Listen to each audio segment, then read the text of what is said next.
Zimbabwe cesse la fin d'un long règne. Le président zimbabwéen Robert Mugabe a remis sa démission après 37 ans de pouvoir, a annoncé le président de l'Assemblée nationale lors d'une session extraordinaire du Parlement, qui débattait de sa destitution, ce mardi 21 novembre. Moi Robert Gabriel Mugabe, remets formellement ma démission de président de la République du Zimbabwe avec effet immédiat, a déclaré le président de l'Assemblée nationale Jacob Mudinda, en lisant, et sous les applaudissements, la lettre de démission du chef de l'État. Très attendue, l'annonce du départ du chef de l'État a été saluée dans les rues de la capitale Harare par un concert de klaxons. Nous sommes tout simplement tellement heureux. Enfin les choses changent, a lancé à l'AFP Togo NDH Lalambi, coiffeur de 32 ans. On se réveille depuis si longtemps en attendant ce jour. Ce pays a traversé tant de périodes difficiles. Au sein même du Parlement, les élus ont laissé éclater leur joie. AFP Politicians celebrate Mugabe résignation. While the Sun in Parliamentary Hearing.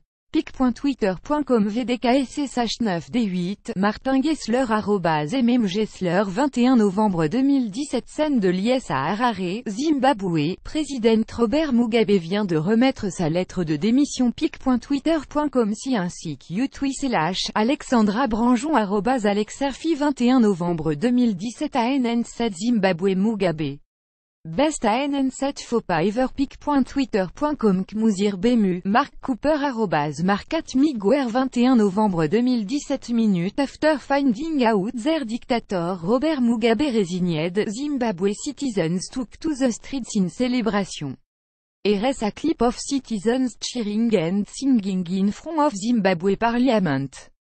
Beautiful. Cœur rouge. pic.twitter.com 2SGGQEBXA9, Ricky Davila Porto Rico @Ricky Davila 21 novembre 2017 Wild Jubilation Niger Parliament in Harare Mugabe HAS Gone Zimbabwe. pic.twitter.com 816 Riku, Lindsay Ilsom @Lindsay Ilsom 21 novembre 2017 Je suis si heureux que Mugabe soit parti, a réagi Tina Chakanetsa, 18 ans.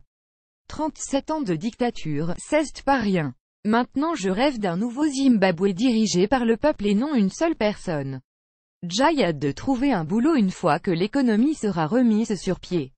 AFP accueilli en libérateur à l'indépendance en 1980, le camarade Bob a dirigé son pays d'une main de fer, muselant tous ses opposants et ruinant son économie. Mais il semblait indéboulonnable, dernier chef d'État africain issu des luttes pour l'indépendance encore au pouvoir. C'est sa deuxième épouse, Grace Mugabe, 52 ans, qui a précipité la chute de son régime. Le 6 novembre, elle a obtenu l'éviction du vice-président Emmerson Mnangagwa, qui lui barrait la route dans la course à la succession de son mari, à la santé de plus en plus fragile. L'éviction de ce fidèle du régime, héros de la lutte de libération du Zimbabwe, a provoqué l'intervention de l'armée, qui contrôle le pays depuis la nuit du 14 au 15 novembre. L'ultime provocation Les militaires, qui se sont défendus de mener un coup d'État, essayaient depuis plusieurs jours d'obtenir en douceur la reddition du chef de l'État afin d'éviter les critiques et d'éventuelles menaces d'intervention des pays voisins, où l'aura du libérateur Robert Mugabe est restée très forte. Mais à plusieurs reprises, Robert Mugabe a catégoriquement rejeté leurs offres.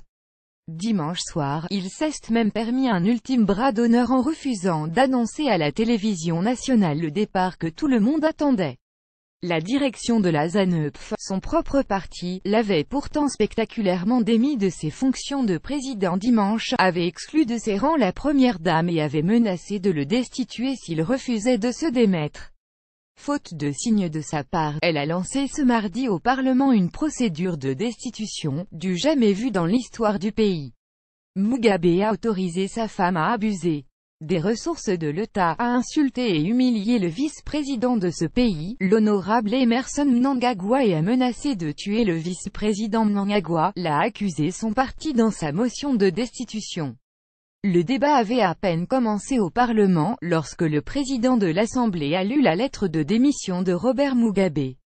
Selon toute vraisemblance, la période de transition qui s'ouvre devrait être dirigée par l'ancien vice-président Mnangagwa, qui avait lui aussi appelé ce mardi Robert Mugabe à démissionner.